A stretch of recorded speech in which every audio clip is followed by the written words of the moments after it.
Thank you, Katerina.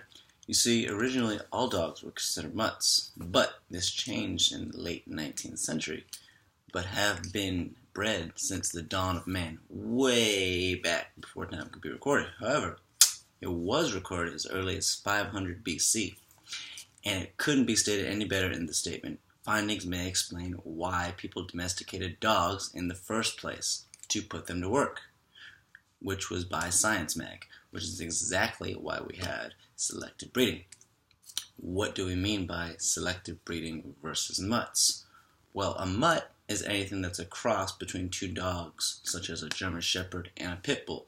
It's not necessarily two purebred dogs, it's just a dog and a dog. It could be any genus or species just crossed together. It's a mutt. It's not specific, it's not selective.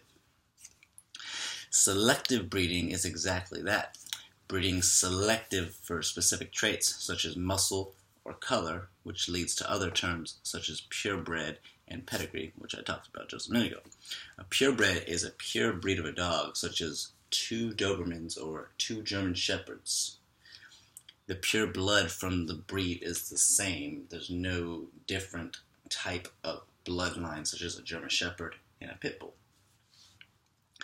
And a pedigree is similar in the fact that it means that there is a purebred lineage, such as Vader and Emma had 3 puppies, and those puppies had more puppies, keeping it within the family breeding line, having the family tree, such as the Egyptians, keeping it within the family so that the royal line never ended. You have the same selective traits. Now, selective breeding of dogs was established to breed and achieve a certain look and a superiority of tasks, such as superior guard dog in the aggression of Dobermans, and the wrinkles in a bulldog's face so that when they bite on something, the blood draws away from their face and they can breathe.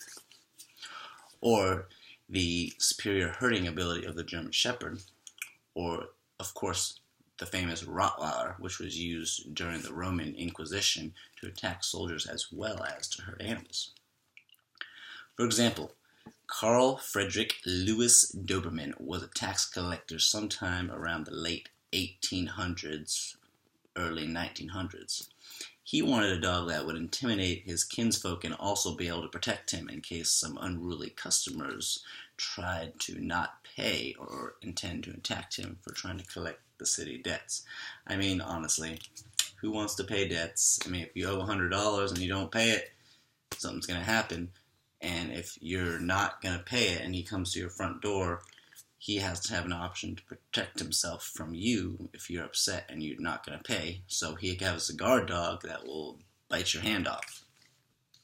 So he mixed a combination of several breeds, including the Buceran, the German Pinscher, which is obviously where it got the Pinscher part of the name, the Rottweiler, which he got the color from, the brown and rust, and then the Weimaraner, which is where he got the body from, of course. Because if you look at a Weimaraner and then you look at a Doberman, you can see the body, but you don't see the color.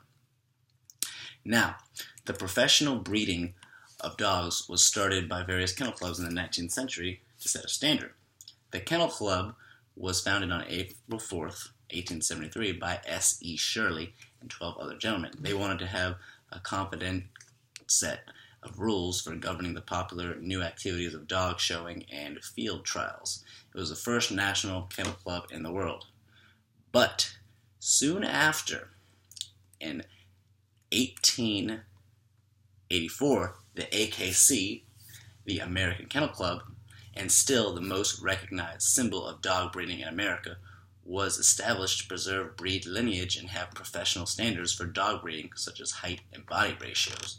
And for example, the first Doberman registered was with the American Kennel Club around 1908.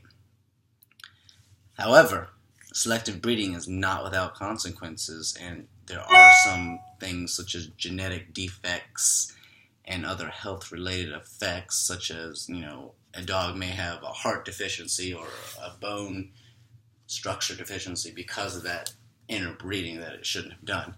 So up next will be Katerina, who will tell you guys about selective breeding and our favorite breeds today and what we can do about it. And let me turn this off.